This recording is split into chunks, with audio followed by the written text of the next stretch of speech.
So, hi everybody, I'm Zoe Phillips, working for the Gravitas magazine, and today at Alia Future Business Centre in Peterborough, we are interviewing Sukhi. Sukhi, hi, welcome. Hi. You have always been very driven, Sukhi, I know from your background, and I've heard you present before. Thank you. So, for you, what is success? What does it mean for you? That's a pretty good question. Success itself is very subjective to every individual. So the way I see success in a real humble way is if you set out to do a particular task and thus achieving that task, that within itself is success.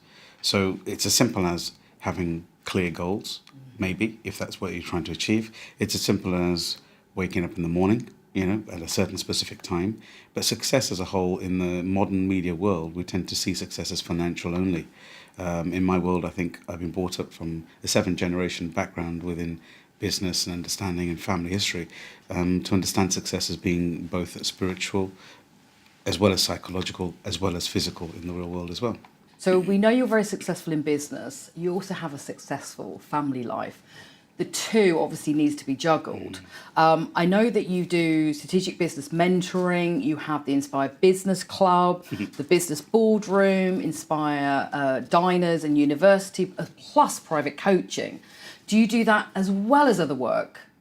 Yes, absolutely. So the companies that you just mentioned there, the 4 or 5 companies, they're actually all orientated in the arena of creating change, mentoring, support, and mastermind. Absolutely, really changing the business and social and spiritual world of individuals, human beings. Then I've come traditionally from a background of business. I think my very first business was when I was actually officially taken over business around about 17 years old. I took over one of our family businesses. So I still have a hand and a dabble in retail. And we still get involved with importing, exporting goods. And primarily, most of my focus is in property development and restoration and stuff of that sort of nature.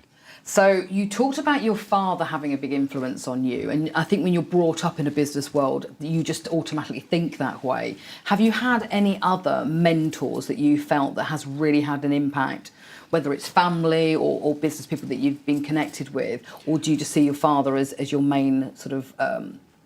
I've actually shared this before on a number of interviews with Gratitude. My primary, actually, influencer in my life, or should I say the mentor, was my mum.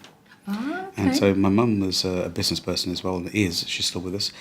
She's physically not so able anymore, but she was a business person. She ran 16 years, she ran a business, a retail shop, along with a household of, at that time, 4 children. Wow. And looked after an elderly mother-in-law. And then in addition to that, obviously, was a wife to a husband as well. So my first teacher has been my mum. And my second teacher has been my dad, actually. Oh, okay. So dad was always the rock, understanding, clarity.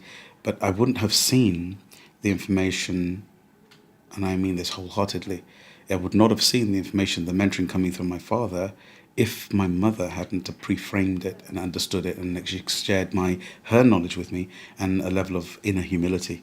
So for that, I'll be forever grateful. In 2007, it dawned on me that what is it that I'm going to be leaving as a legacy? Now, I do believe we are all going to die, and in a positive way.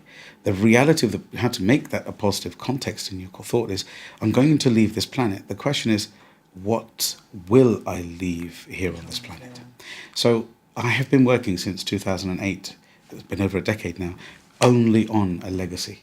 And the legacy has been to instill the shared knowledge of 7 generations from both my parents' journeys, lineages, and also the combined Britishness that I am. I'm a born Brit. And brought it all together as a symbiotic method called the Synagogus method. And I hope I'm writing 3 books on this particular context right now.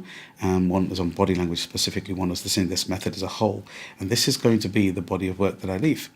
Wow. So I'm not just leaving it as a written script. We have a very strong video script that's going to come out very shortly as well. And when I say I just need to be very clear about this, because in my world, there isn't actually such thing as I would say we, because I believe whatever the entity, whatever the energy, universe is channeling through me, it can't be mine anyway, because we can't create this knowledge, it's already there. All we're doing is assimilating the knowledge and sharing it in a conscious way with somebody else.